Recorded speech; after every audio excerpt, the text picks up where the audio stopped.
Es momento del análisis y sobre este tema nos acompaña Alfredo Serrano Mancilla, doctor en Economía, director del Centro Estratégico y Latinoamericano de Geopolítica CELAC, autor también del libro El Pensamiento Económico de Hugo Chávez. Alfredo, nuevamente bienvenido, muchísimas gracias por tu tiempo. Buenas tardes a todos.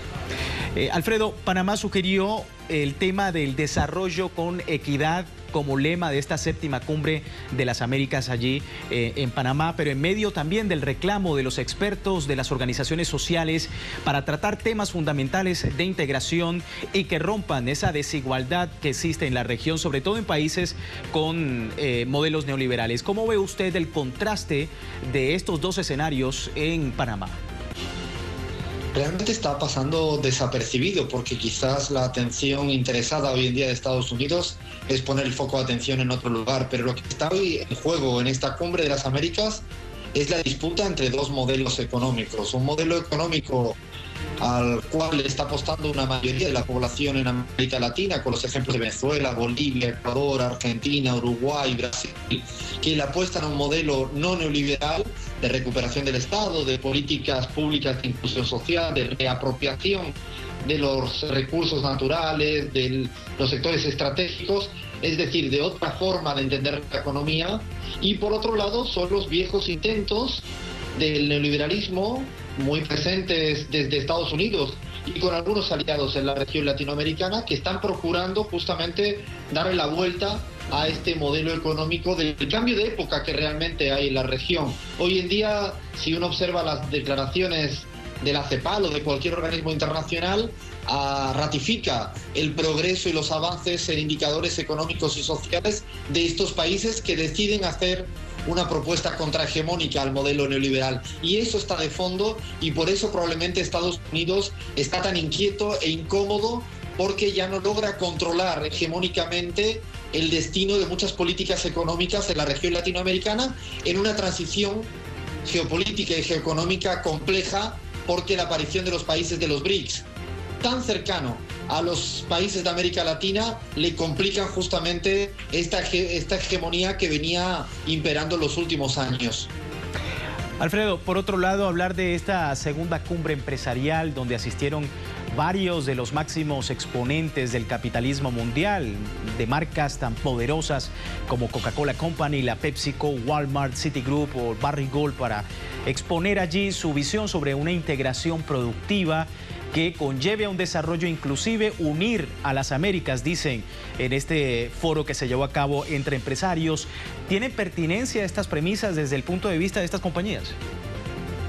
Las transnacionales y las grandes empresas a nivel mundial solo ven a América Latina como un gran mercado. Ellos solo entienden la vida económica desde la mercantilización de todo.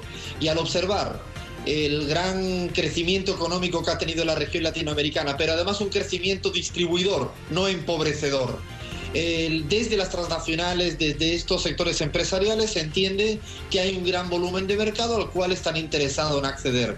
De alguna manera se vuelven a repetir los intentos viejos de ese ALCA de entender toda la América como un gran mercado único a favor o al servicio de estas transnacionales. Si uno observa el documento del Consejo Atlántico de hace poquito tiempo, hace un año y medio, justamente planteaban la importancia que tenían para los grandes transnacionales hacer que América Latina volviera al redil atlántico, que dicho de manera más clara y sin eufemismos, era justamente que América Latina se integrara en esa integración neoliberal, valga la redundancia, en materia internacional. A diferencia, está otros bloques en la región latinoamericana, otros modelos de integración, desde el ALBA, la propia Mercosur, la UNASUR, incluso la CELAC, que le apuestan a otro modelo económico, en los cuales las relaciones económicas deben de considerar las asimetrías, deben considerar los derechos sociales, las necesidades básicas de los pueblos, y por eso insisto que hoy en día en la Cumbre de las Américas está puesto encima de la mesa la disputa de dos modelos económicos.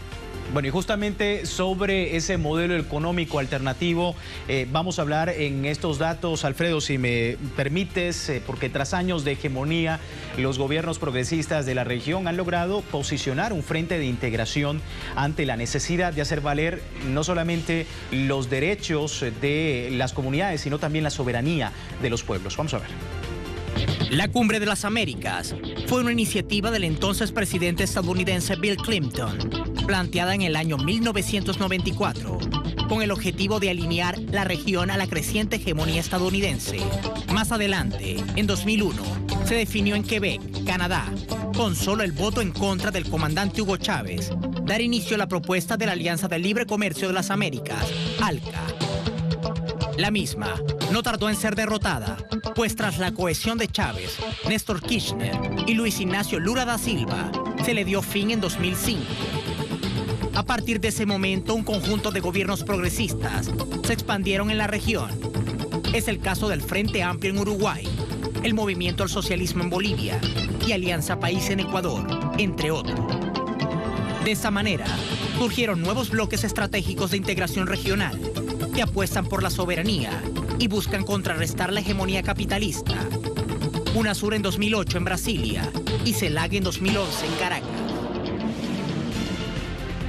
Y como escenario paralelo se desarrolla en estos días la Cumbre de los Pueblos, que funciona como una articulación continental en varios ejes temáticos: migraciones laborales y derechos, libertad sindical, integración regional, seguridad social y salud, entre otros, Alfredo, y que cada año pues estas reuniones tratan de actualizar esos reclamos populares ante los mandatarios que se reúnen en estos foros. Precisamente hablar de esa actualización, ¿cuál es tu lectura en torno a ese tema? A los Estados Unidos no le interesa, no quieren hablar verdaderamente de los temas que le interesan a los pueblos. Por eso, cuando uno ve la Cumbre de los Pueblos en este momento en Panamá, los temas que verdaderamente traen a la palestra y que son de importancia, como el tema laboral, los temas de derechos migratorios, la innegociabilidad de los derechos sociales, la desmercantilización del acceso a muchos derechos básicos. Estas cuestiones que son fundamentales en la vida cotidiana del pueblo latinoamericano es algo a lo cual le da la espalda tanto la cumbre empresarial como los Estados Unidos. Hoy en día se percibe cómo los Estados Unidos pretenden buscar en esta agenda, en la agenda de la cumbre, otros temas en materia más de conflictos y no abordar sus verdaderos problemas que tienen en materia económico, también en el seno del propio territorio estadounidense, las grandes dificultades que tienen hoy en día para seguir siendo hegemonía, porque su moneda cada vez es menos creíble si uno observa cómo van evolucionando las transacciones comerciales internacionales y esa transición geoeconómica. Por eso, cuando los pueblos le dicen a los Estados Unidos cuáles son los aspectos fundamentales para ello, por ejemplo, garantizar el estado de las misiones en Venezuela, las políticas públicas en Argentina, la soberanía del gas en Bolivia, estos temas son de los que verdaderamente no les interesan hablar en la cumbre de las Américas a los Estados Unidos. Bueno, seguimos atentos, Alfredo, a este escenario. Muchísimas gracias por tu tiempo. Gracias a vosotros. Alfredo Serrano Mancilla, doctor en Economía, y su postura sobre esta Cumbre de las Américas que se desarrolla en Panamá.